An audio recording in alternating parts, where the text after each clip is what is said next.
You're listening to the Career Plus Life Catch-Up, episode number 49.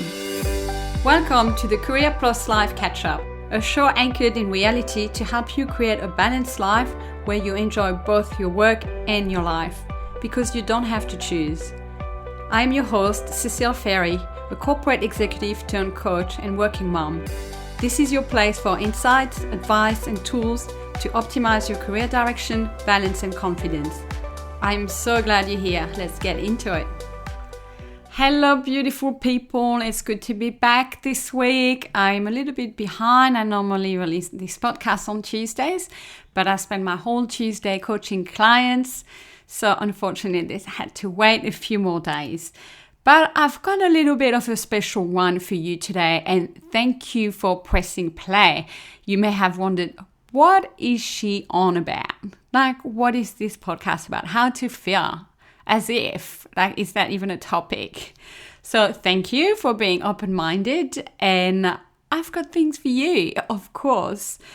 And it's a podcast that just came to me because this is something coming to me from many different parts and pieces of my life. And I see the same trend.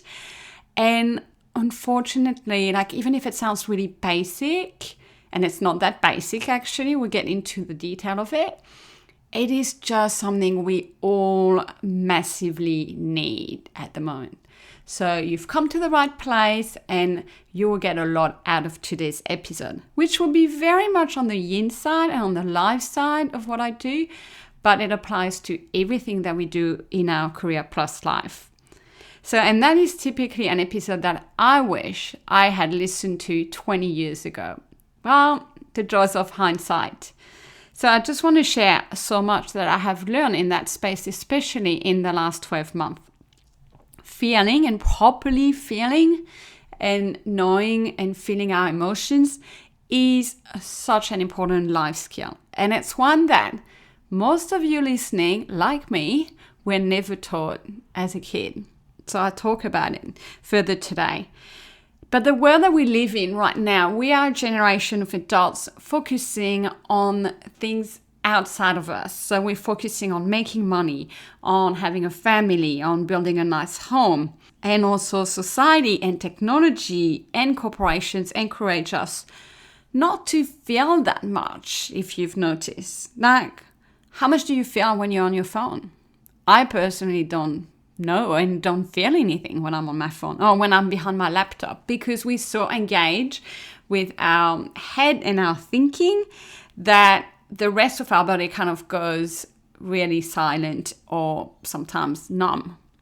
So we're not really focusing on feeling that much because our brain is so absorbed and spending its focus on being on high alert, to be careful, to be agile, and to achieve and to do. So a lot of our energy, if you like, goes right up in our head all day long. And then really the only time we let it go down and relax very often is just at night when we collapse in bed. And then we sleep. And again, we don't feel during our sleep. So where are the opportunities to really feel in our life, and do we need to? Well, this is what I wanted to table as a conversation today, because I believe never has it been a better time than today to learn how to feel. I really see these days the emergence of emotional intelligence as a key tool of running our lives, a key tool to grow and to have what we want in our lives. So before, if I look back in the trends in the last maybe 10 years, especially in relation to women and personal and professional development, first there was an emphasis on charisma, developing, leadership and presence. So this was about being really confident and having that body charisma. And we had a lot of leadership programs focusing on that, right? Being that strong women that can communicate with impact and being assertive, right? And then more recently, and probably just up until the pandemic, we moved more into well-being, like really being aware that we have too much stress, we have too much on, and our physical health. So we all started to try to eat better. This is where we all got told to drink green juices and practice yoga and some mindfulness and to basically slow down. And what I'm seeing now, sort of a third wave to that, is we take that one step further to our emotional health and to really unpack what is driving our emotions and to really focus on our feelings, and not just at home, at work as well. I've seen an article recently that stated that research had showed that empathy was now a recognized core quality of leadership. And empathy, you might feel in workplaces is just, you care, but that is actually true, genuine empathy is a feeling. It's like feeling with the person who has some challenges and some troubles and being down there with them. I'll link in the show note a beautiful, funny little video from Brené Brown on that absolutely illustrates that fact. That emotional intelligence, knowing how we feel, I see is coming through all areas of our life. The way that we are at work, the way that we are with our children, with our partners, with our friends. It was always there before, but I find that the world that we live in, plus the pandemic, have really brought that to the forefront. And now also because we live lives that are so complex and with so many distractions as well, plus also more information about all those facts, we have come to the point where this is all starting to come out to the surface, and we're starting to see how important our emotions are and what we can do with them. I'm not saying that nobody is feeling anything, far from it. I think we all know there is one emotion we are really good at feeling, and it's called fear. And whether it's actually happening or not, we feel a lot of fear every day, even just if we see an email from our bosses, right? Instant gut reaction, right? So we know, and we know we feel fearful. But why I wanted to do this episode is like fear is one of those emotions, and there are so many more, like hundreds of other emotions that are happening under the radar that we're not aware of, or that we're not enjoying, or we're not creating. So that's what I want to bring to life today. So in this episode, we are going first to unpack what is happening with our emotional awareness, and then I will explain to you why is it that we are not really truly feeling properly. And then I will show you how to do it and why it is so important. Are you with me? Let's get into it.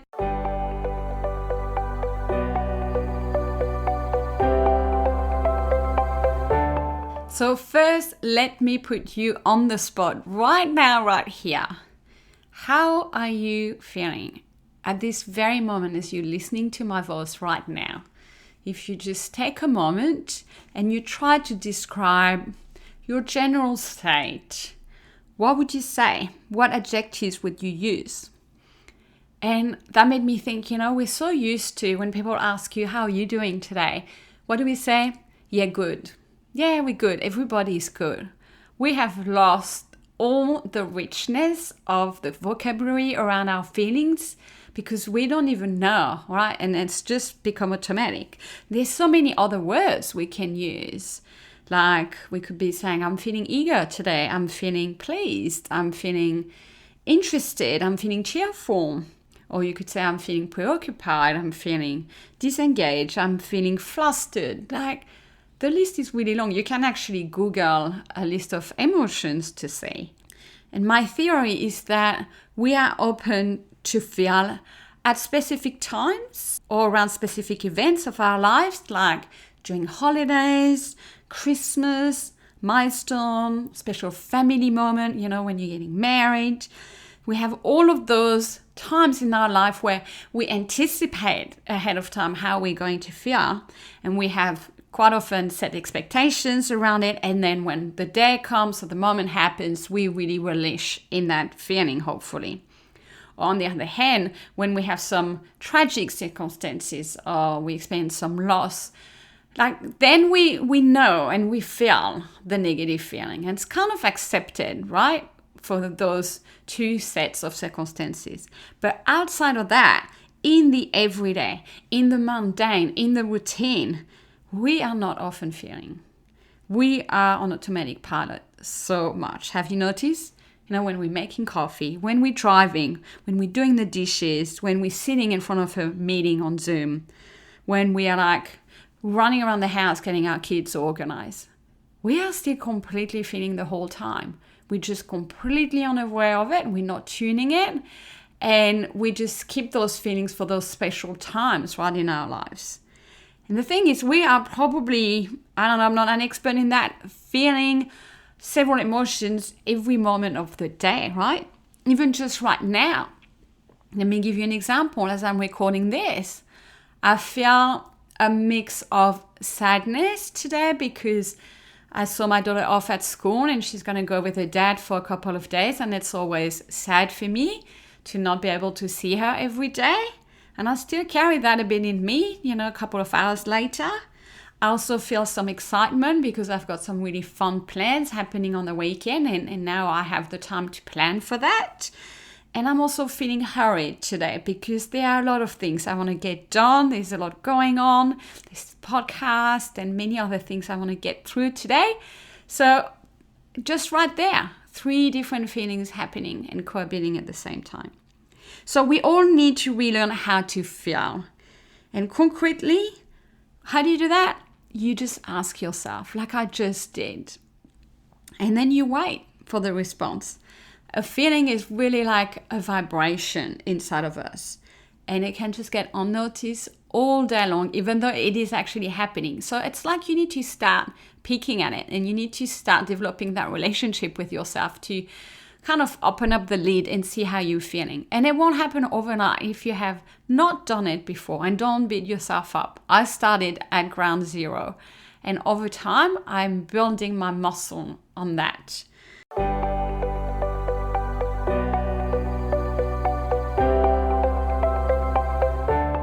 See how you're feeling today and label it and use some of those descriptive words, not just good. And also find where it is felt inside your body. Here I'm going to go really into the detail, but it is so important. So how are you feeling with how you're breathing? Is it like shadow? Do you have any soreness, any aches in your body? We're so good at just like ignoring those. Do you have your heart feeling a little bit pounding? Are you particularly warm or cold? Are you hungry? Are you thirsty? Are you tired? Are you restless? So I ask myself daily how I'm feeling. I even start when I awaken in the morning. At one point, I even had a little trick. I was doing that daily with my best friend over text messages every day. We will exchange with each other a couple of words of our feeling and we will explain why. So that is a good exercise you can do yourself with one of your friends. Because for me, as I said, I started really from scratch in that space. I grew up completely dissociated from my emotions. I remember as an example when both my grandmothers died. I remember thinking that in my head that I should be sad. And I wasn't sad. I wasn't teary on the day. I was unable to let those emotions out. And this is because for years, I pushed my emotions down and I suppressed them. I was very much all in my head in full intelligence mode. And now I see how much I probably have missed in terms of feeling.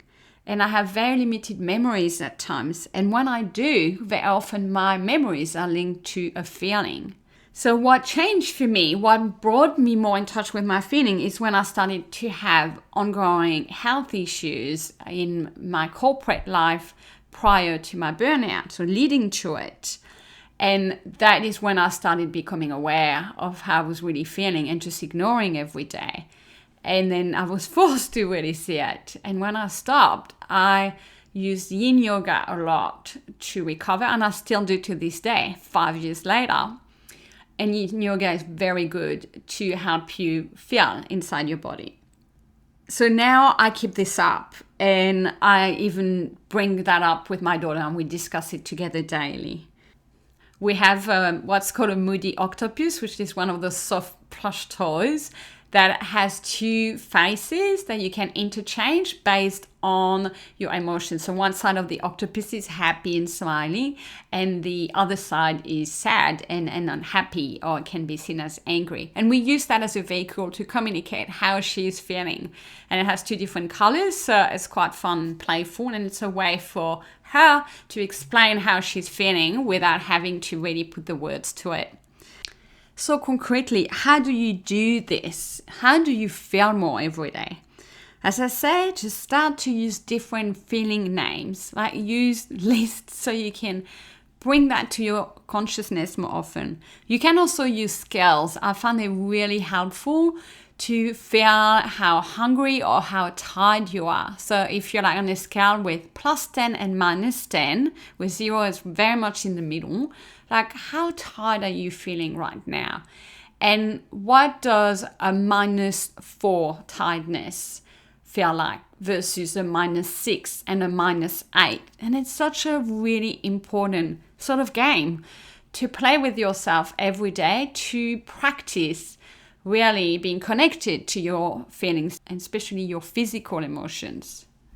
It is a really nice exercise to practice to establish that connection with yourself, because it will feel very different whether you're at a +10 or a -10.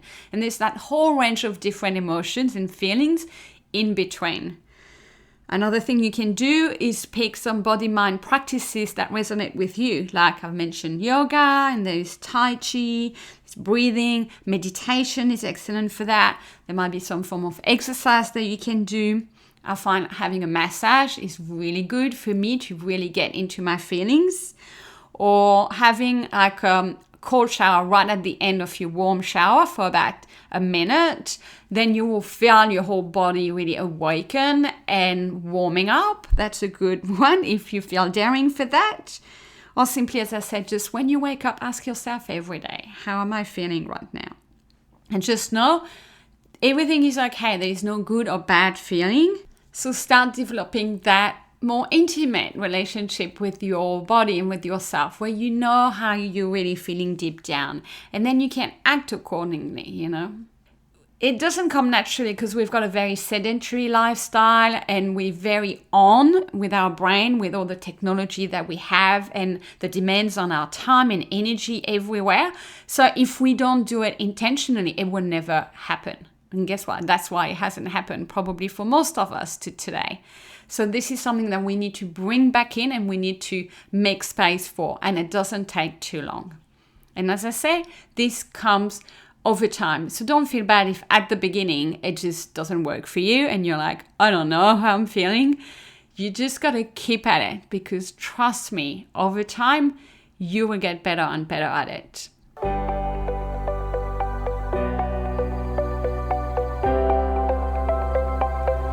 So now let's get into why are we not feeling that much. So there are a couple of reasons. I'm going to cover 3 here.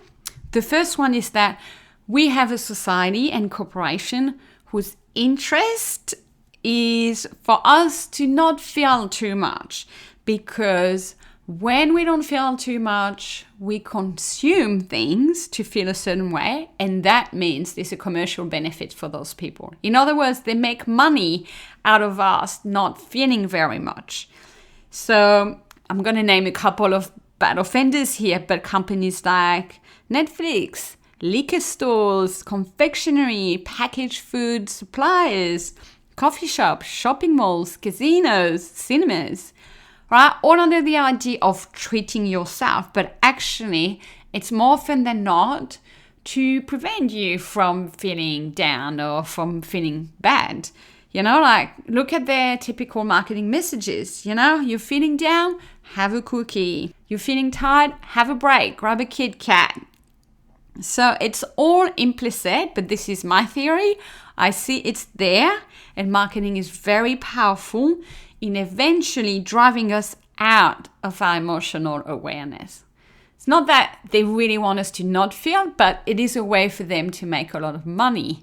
So they will entice us in a lot of those products. And when you are really full, or when you've been, drinking a couple of glasses of wine, you don't feel very much, right? Or when you've been binging on Netflix.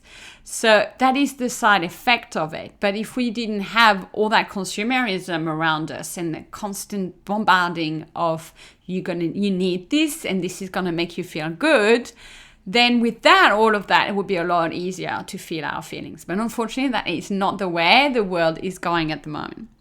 Second reason is because we don't know how to feel. And also even if we knew how to feel our feelings, then we don't know how to regulate them. So this is the lack of skill that I was talking about. And this is often not our fault because it is the way that we have been raised. We probably had parents who either negated our emotions. So when we said we felt a certain way, probably said, no, you're not, kind of didn't accept, didn't go with the way that you say you were feeling, or probably told you to toughen it out. If they didn't negate it, they probably say, you get over it, get up and go, be a strong person. Or themselves probably never really showed emotions because themselves have not been taught how to do that. And this is why this conversation is so current and so important to have. Because naturally, growing up that way, we become like our parents. And unless we change something, we are going to be passing that on to our children as well, who grow up not knowing how to feel and express their emotions as well. And the third reason why we are not feeling that much is because we are afraid of those feelings, of what's going to happen if we actually do. And that is very unconscious, but that is really happening. And we are afraid whether we are going to feel bad. We don't want to feel rejection, disappointment, grief, boredom. We don't want to feel unworthy or shame or blame or frustration, all the main negative emotions that yet everybody feels for whatever reason on a daily basis. We don't like those and we want to shove them under the carpet and try to minimize them. And again, we live in a society that tells us, well, if you take all of those things, you will eliminate all of that. So we want to stay away from all the bad. And we want to do things in our life in control in order to not feel that way because we think it's going to be really bad. We might even, die out of it. So we reject the idea of feeling bad. And on the other hand, feeling really good too depends on your education and your set of belief. But it can feel too much. It can feel too good to be true. We may have guilt because we're feeling super good with what's happening with us. Or we might be afraid of jinxing it, or that it won't last very long. Or we'll tell ourselves, well, now that I feel really good, something bad's going to happen, right? Or we feel bad that once we're feeling really good, there are a lot of people that don't feel good and have a hard life. Or, especially we may have negative feelings about feeling good when it's not linked to a particular effort. So for some of us, it's hard to accept to feel good too. Either way, feeling good or feeling bad, what's happening, it's our judgment, it's our opinion about those emotions that drives us to cut them off, to avoid them, to censor them, or just to push them away. So what happens when we are not feeling that much for all those reasons is we end up assaulting other people emotionally. And I say we because I'm right there with you too. And also we cannot handle other people's feelings. We don't have the capacity for that, like our partners or our kids. And they trigger us because we're not even feeling our own. And then we do things or we don't do them in order to avoid feeling bad or to not feel too good, like I said. It's like we have that inside thermometer where we don't want to go too high. And it needs to be at a level where we feel okay enough, but not over positive. And we don't want to go too low either because we think we don't know how to get out of that state. So we kind of all stay in the middle. And that is what makes us not explore a career change and going for something that really makes us a lot more fulfilled. That's what makes us stay in an unhappy relationship, makes us not apply for an exciting position, or makes us not speak up. And I could keep going. It's all that fear of the feelings and the fact that we don't think we're going to be okay with that.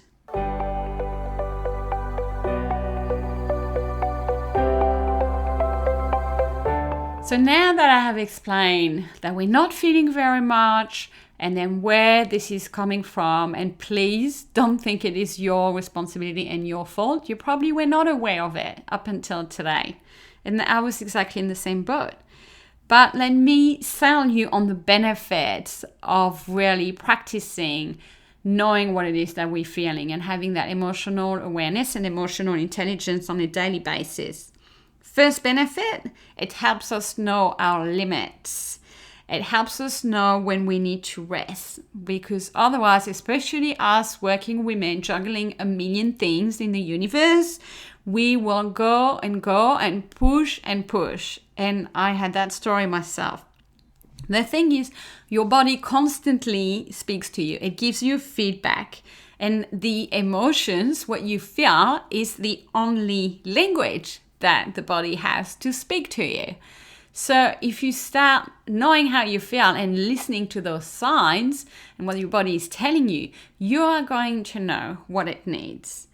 This makes me think of a fantastic book that I have by my bedside table every day. I'll link it in the show note. It's called The Secret Language of Your Body by Ina Segal.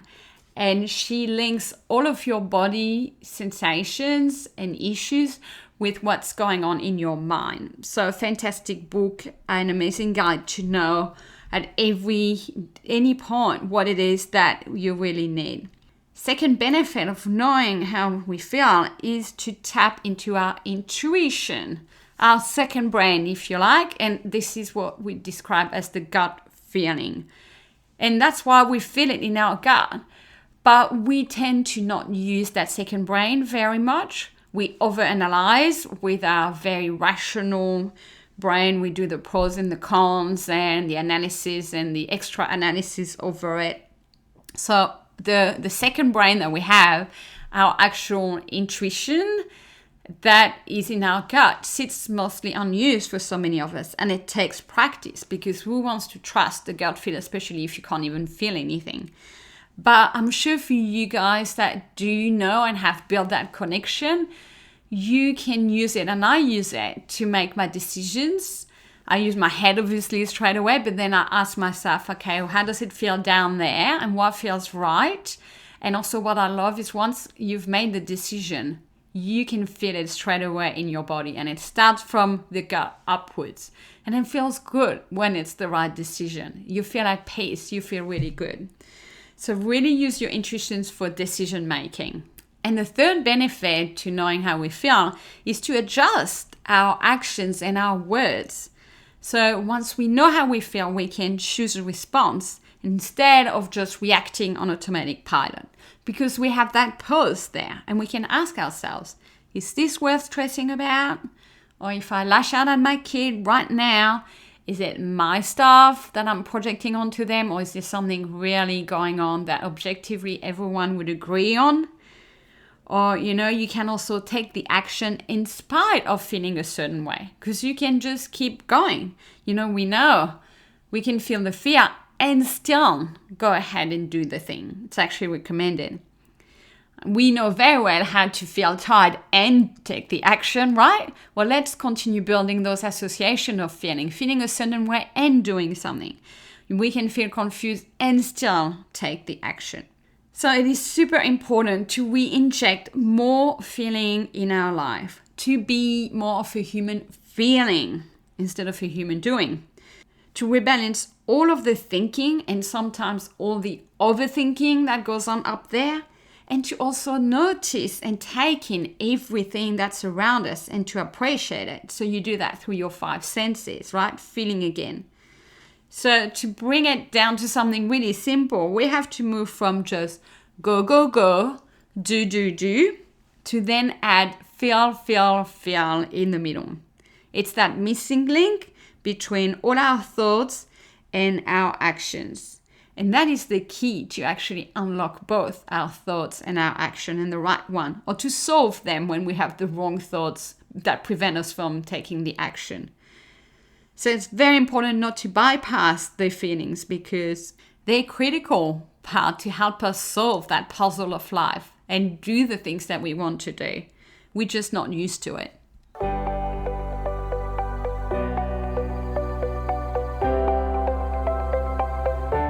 This brings me to the summary of this episode with the 3 key takeaways.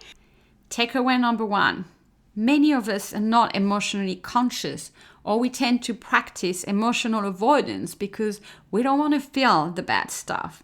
And we prefer to stay within that limited bandwidth of emotion where we very often just on autopilot for the everyday.